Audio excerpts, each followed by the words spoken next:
শোনা যেন না আমি নিজের হাতে স্পেশাল করে কফি বানিয়েছি, কফিটা আজকে না দারুণ হয়েছে। কি ব্যাপার, হঠাৎ করে এরকম স্পেশাল কফি, কারণটা কি বলো তো?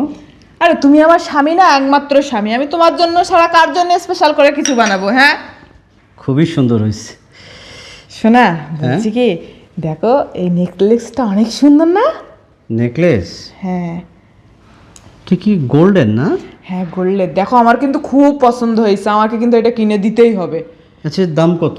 মাত্র 1,20,000 টাকা। শোনা মাত্র 1,20,000? 1,00,000? হ্যাঁ, আরে অর্ডার করো, এক্ষুনি অর্ডার করো। শোনা, এটার দাম যদি 2,00,000 টাকা হইতো, 2,50,000 টাকা হইতো, তুমি আমাকে মানে যেভাবে অফারটা করলা, আমি এটা তোমাকে দিয়েই দিতাম। যতই দাম হইতো, আরও দাম হইলে দিয়ে দিতাম। অর্ডার করছি। করছো? Good, very good. শোনো, তুমি আমার একমাত্র বউ, তাই না? আমার কি আর কেউ আছে, আর অন্য কোনো বউ আছে? তোমার শখ আহ্লাদ যদি আমি পূরণ করতে না পারি, তাহলে আমি কিসের তোমারে ভালোবাসলাম, আর আমি কিসের তোমার স্বামী? আমি তোমারে ওটা 1,20,000 দিয়ে অর্ডার করছো? কি করছি?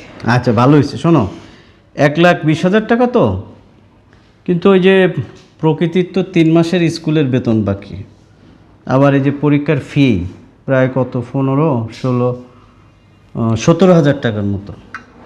আমি কি ভাবতেছি জানো, ওর স্কুলটা বন্ধ করে দাও, টাকাও দেওয়া লাগবে না।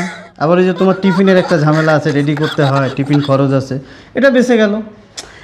আরে সোনা, এটা তো মাত্র 1,20,000 টাকা তুমি চাইছো, এটা কোনো ব্যাপার? আমি দিয়ে দিব। এই যে সামনে আর 3 দিন পর তো বাড়ি ভাড়া দিতে হবে না?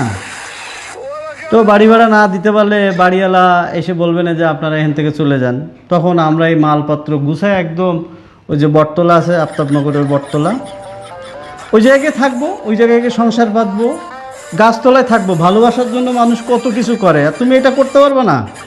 আমার বিশ্বাস তুমি এটা করতে পারবা। গাছতলায় থাকবো, ঝড় বৃষ্টি, এটা ভালোবাসার কাছে এগুলো কোনো কিচ্ছু না, বুঝতে পারছো? মাত্র তুমি 1,20,000 টাকা চাইছো শোনা, 1,20,000 টাকা আমার বউ চাইছে, আমার একমাত্র বউ চাইছে। আরে এটা কোনো ব্যাপার? আচ্ছা শোনো, তুমি তো এই যে আমার কয়েকদিন ধরে বলতেছো ফ্রিজ নষ্ট হয়ে গেছে, এই ফ্রিজ তোমার পছন্দ না, তা দামি ফ্রিজ লাগবে 30-35,000 টাকা। তো ওই দামি ফ্রিজ কেনার কি দরকার? তুমি যে এক কাজ করবা, এই যে কাঁচা যে মাছ মাংস বা ফ্রিজে রাখতে যেগুলো জিনিস দরকার, সেগুলো তুমি এই যে পাশের রুমে ভাবির কাছে রাখবা, ভাবির যে ফ্রিজ আছে ওখানে রাখবা, ওখান থেকে নিয়ে আসবা। আরে আমার বউ মাত্র 1,20,000 টাকা চাইছি, দিব শোনা, অর্ডার তো করে ফেলছো, দিয়ে দেবো। শোনো, আর এই যে সামনে তো দুর্গাপূজা আসতেছে না, পূজাতে তো এই যে একটা বাজেট আছে না, ছেলে মেয়ের এই যে তোমার জামা কাপড় কিনতে হবে, তোমার শাড়ি গহনা কত কিছু কিনতে হবে না, টুকটাক জিনিস আমার কিছু, আমি ভাবতেছি এবার আর এগুলো কিছু কিনবো না, পুজোই দেখবো। আচ্ছা শোনো, আমি কী ভাবি, আমার কথা শোনো, আরে ছেলে পেলে এগুলো দরকার আছে? এদের শখ আহ্লাদ আমার বড় না আমার বউর শখ আহ্লাদ বড়, সেটা বলো। আমার একটা মাত্র বউ, আমার কি আর অন্য কোনো বউ আছে বলো? আমি তোমার সব শখ আহ্লাদ আস্তে আস্তে পূরণ করবো। 1,20,000 তো, তুমি অর্ডার করো। করছো নাকি? অর্ডার করে দাও, দিয়ে দেবো না 1,20,000। এটা কোনো ব্যাপার? এটা কোনো ব্যাপার? এটা কি বলে আমার বউ?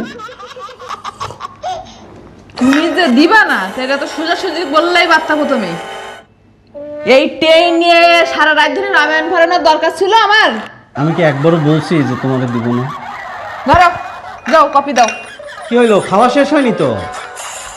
আরে আমার তো কফি খাওয়া শেষ হয়নি। বুঝলাম না, নারী জাতির মন বোঝা বড়ই কঠিন।